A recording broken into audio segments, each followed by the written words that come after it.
Let's talk about metabolism in a real way because this word gets abused all the time. People always blame their metabolism being slow. It's my genetics, it's insulin resistance, I have big bones. And after hearing those phrases enough times, people start building an identity around them. They stop looking at what their body is responding to at that moment and they start clinging onto labels that feel permanent. But metabolism is not just a slogan, it's not just an excuse, and it's not something you talk about without looking first at how you live. Metabolism is the total amount of energy your body uses to stay alive and function. So your heart beating, your lungs breathing, your liver processing, your muscles contracting, your digestion working, and your hormones signaling, even your body temperature is all related to metabolism. Even when you are doing nothing, your body is still doing a lot. That is metabolism. It is the ongoing cost of being alive. And that is why the conversation has to be more honest. When people say, my metabolism is broken, what they often mean is that their body feels stuck, heavy, tired, hungry, inflamed, chaotic, or unpredictable. That does not automatically mean their metabolic rate is dramatically low. Sometimes it means the system is just dysregulated. Sometimes it means blood sugars are unstable, or sometimes it means that they don't have enough muscle, or they stop working out like they used to, underslept, chronically stressed, poorly hydrated, they're eating without any rhythm or routine, or maybe staying sedentary compared to what they used to do in the past. And then they blame this one medical term, metabolism. That is also where insulin resistance gets misunderstood. Yes, insulin resistance is real. It matters. It affects how the body handles glucose and how much insulin the body needs to do the same job. But people throw it around as if it fully explains why they feel the way they do. And this is where the logic starts breaking down. If insulin resistance alone explained metabolism in some simple way, then how do we explain the differences between someone with prediabetes and someone with diabetes? Usually, the person with diabetes has more advanced metabolic dysfunction, more impaired glucose control, and often more insulin resistance over time. But that does not mean that the metabolism is automatically slower in a way that people casually mean it. Having a condition associated with insulin resistance does not mean your body burns fewer calories at rest. It means your body may be more prone to storing energy inefficiently, feeling hungrier, crashing harder, and moving through the day with less metabolic flexibility. That is different from saying your metabolism is slow and there's nothing you can do about it. If you look deeply into the fat tissue, any type of increase in fat tissue, that's when insulin levels increase. A decrease in the fat tissue itself improves insulin resistance for every single person. That is why I push back when people reduce everything to insulin resistance, genetics, or big bones. Those explanations may contain maybe some piece of the truth, but they become a dangerous concept when people stop looking at their own structure and their own lifestyle and blame these other factors. Because if I ask someone what they eat every day, how much protein they get, how much fluid they drink a day, and whether they skip meals or binge later, or if they're in constant stress, and they don't have much of an answer for me. And then they blame insulin resistance like it's some independent force acting out of nowhere.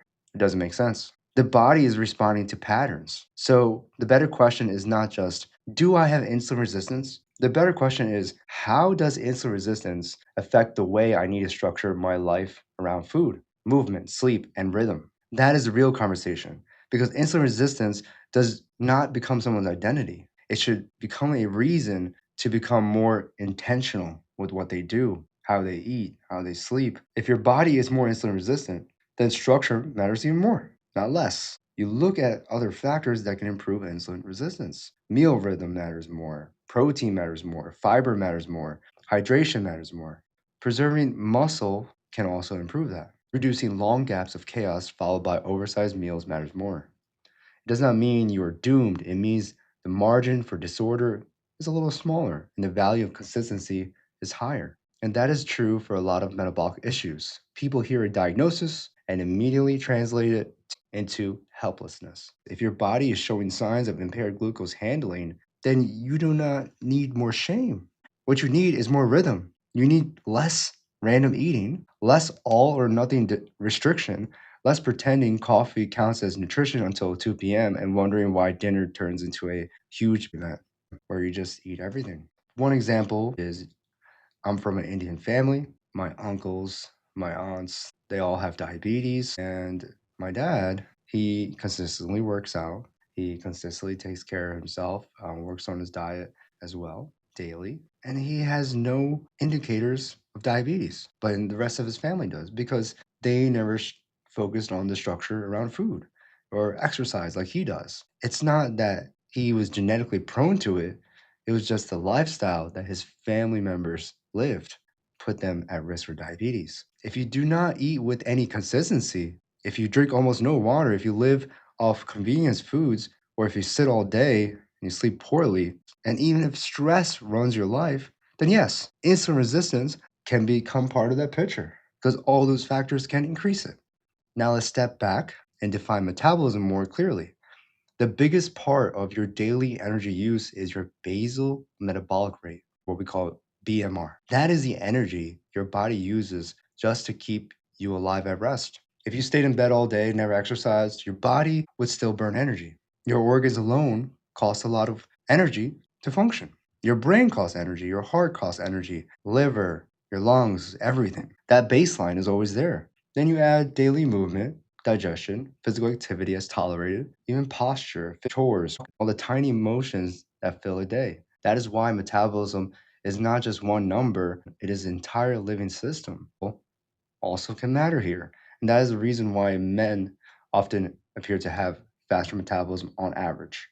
Many men are born with more muscle mass and tend to carry fat differently, which can raise resting energy needs. More lean mass usually means more energy demand, but that does not mean that every man automatically has a faster metabolism than every woman. That would be way too simple. A man who is sedentary, undermuscled, sleep deprived, stressed, and eating chaotically may function far worse metabolically than a woman who strength trains, walks daily, sleeps well, eats consistently, and has preserved lean muscle mass. So, yes, biology matters, sex hormones matter, body composition matters, and fat distribution does matter. But these are tendencies, not personal guarantees. And this is where people start seeing the bigger picture.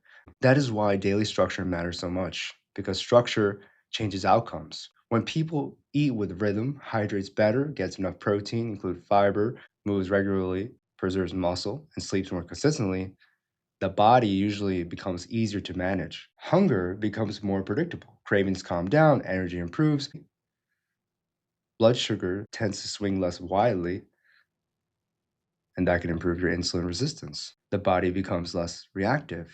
And let's talk honestly about food itself. Digesting food takes energy. That is what we call the thermogenetic effect of food. Protein has the highest thermic effect, which means your body has to work harder to break it down and use it. I'll go deeper into that in another episode because it deserves its own conversation. But the point here is simple. Metabolism is not just about what you burn during exercise. It is also about what kind of fuel you give your body and how your body processes it. That is another reason labels alone are not enough. Two people can say they have insulin resistance, but if one person has meal structure, enough protein, decent hydration, regular walking, some resistance training, and better sleep, while the other person eats randomly, drinks very little, relies on ultra processed food, barely moves, and sleeps 4 to 5 hours a night, those two bodies are not receiving the same signals. That is why I don't like when people hide behind phrases that shut down the conversation automatically. It's already in their mind. They already made the stubborn thought that, hey, it's because of this. This is why I can't lose weight. Whether it be big bones, bad genetics, slow metabolism, insulin resistance, really got to ask yourself, are you actually really trying? Genetics can influence appetite, fat distribution, muscle mass, and risk. Family patterns matter, hormones matter, medical conditions matter, but none of these should erase the important idea of daily structure. Predisposition is not the same as destiny. And honestly, big bones is one of those phrases that has survived mostly because it gives emotional relief. It sounds less painful than saying, I may have lost my routine, my rhythm, muscle structure, and consistency over time. Bone structure can influence frame size, sure. It does not explain major differences in metabolic health. It may influence body composition, which is muscle fat and water, and visceral fat, and other components. And maybe it can influence blood sugar patterns, energy, hunger, and lifestyle, but it's way too easy to blame. And easy explanations are often the ones that people keep stuck in their head. The same thing happens with genetics. Obesity can run in families, which may be true if they do have a genetic condition, but sometimes they can quietly turn that into, so I guess this is my fate. But families do not only pass down genes, they pass down routines, beliefs, coping styles, meal patterns, stress patterns, sleep culture, food environment, habits. So when we talk about inherited risk, we need to talk about inherited rhythm too. Because what usually traps people is not one villain. It is a stack of small patterns repeated for years, then calling the whole thing a bad metabolism. And trust me, I've been in that cycle over and over again. And once you see that, the conversation becomes much more hopeful. Because if the problem was only fate, then there would be nothing to do. But if the problem is also rhythm, structure, environment, and muscle loss, then there's room to rebuild or reorganize. That rebuild does not have to be dramatic. It usually starts with simple things: eating earlier than you have been, eating more consistently, getting real protein in, drink more fluids than you have been, walking whenever you get a chance. Stop going from starvation to overload. Work on building and preserving muscle. Sleep better. Repeat that long enough for your body to stop repeating the same chaos. That is how you begin changing the signals or changing insulin resistance or improving your metabolism. And that is really the heart of this episode. Metabolism is not something you should reduce to one blame word, not insulin resistance, not genetics, not big bones, not age, not gender. Those things can shape the picture, but they do not tell the whole story. Your metabolism is a living, responsive system. It reflects body composition, hormones, food quality, digestion, movement, stress, sleep, and routine. So if someone tells me that they have insulin resistance, I do not dismiss it.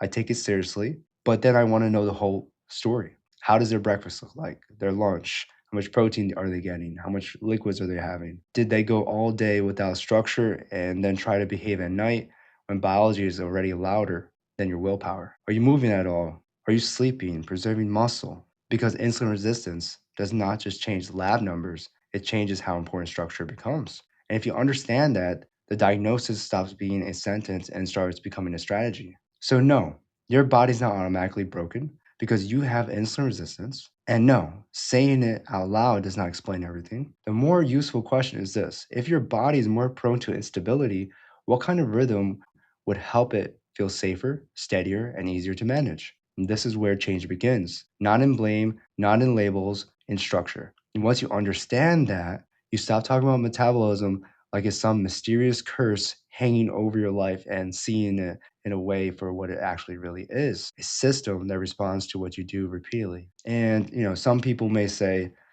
this guy, he's a male, he doesn't know what he's talking about. But I can honestly say this: I have taken care of patients from the ages of 21 to 90 years old. And if they can do it, and many people have so many other comorbidities that can slow down metabolism or increase their insulin resistance, men and female lose weight through structure. That itself proves that, yeah, they are actively working hard on their daily structure, their routine, their fluids, their protein intake, and they're successfully losing weight. And obviously, like I told you before, I'm not a big component of weight itself, but they notice changes in their clothes, their joints feel better. What I really try to focus on together as a team is figure out how can we improve their structure or their routine the next visit. And it's an emotional battle, it's a physical battle, it's a daily battle. Every moment of the day counts. And when they start becoming more mindful of that, after a couple of months, they realize, oh, it's more simpler than they thought. It's not those other factors, it's their lifestyle. And the next episode, I want to make this even more practical because once people understand metabolism, the next question is always the same: how much should I actually eat? How many grams of protein, carbs, and how do I structure it so my body stops fighting me? I'll see you in the next episode.